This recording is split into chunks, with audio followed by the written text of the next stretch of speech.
দাদা, আজকে ভোট ঘোষণার সম্ভাবনা আছে 4টের সময় দিল্লি থেকে। এটা নিয়ে কি বলবো, দু দফায় ভোট হতে পারে।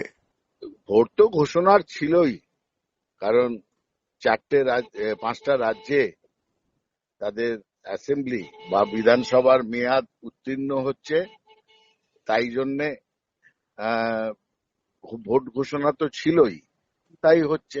কিন্তু যে নির্ঘণ্টে ভোট ঘোষণা হচ্ছে, তাতে একটা কথা তো পরিষ্কার, যে ইলেকশন কমিশন তাদের নির্ঘণ্ট ঠিক করছেন বিজেপি তথা সরকারের নির্দেশে। কারণ খুবই প্রাসঙ্গিক একটা কথা, যে গতকালই মোদির বিভিন্ন এই ভোটমুখী রাজ্যের সফর শেষ হয়েছে, বিভিন্ন প্রকল্প ঘোষণা করেছেন, ইত্যাদি ইত্যাদি। নির্বাচন কমিশন ওয়াকিবহল ছিলেন, নির্দেশ ছিল তাদের ওপরে যে প্রধানমন্ত্রীর এই সফর শেষ না হলে ভোট ঘোষণা করবে না, কারণ এমসিসি চালু হয়ে গেলে প্রধানমন্ত্রী এইসব মিটিং করতে পারতেন না। সুতরাং এর থেকে পরিষ্কার যে একটা খুবই অন্তর্নিহিত একটা যোগাযোগ নির্বাচন কমিশন, কেন্দ্রীয় সরকার এবং কেন্দ্রীয় শাসক দল বিজেপির মধ্যে বর্তমান।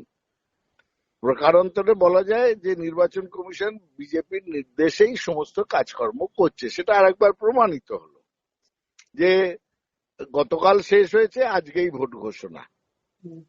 এবার প্রসঙ্গ হচ্ছে, ভোট ঘোষণা হলে ভোট হবে, আমরা ভোটের জন্য প্রস্তুত, কিন্তু ভোটের জন্য প্রয়োজন দুটি জিনিস, আমরা সেই দাবি করে রাখছি আপনাদের মাধ্যমে।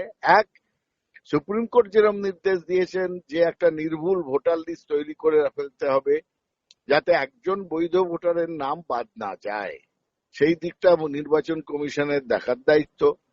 দ্বিতীয়, নির্বাচনের সময় ইভিএম মেশিন যেন কারচুপি করার চেষ্টা না করেন নির্বাচন কমিশন।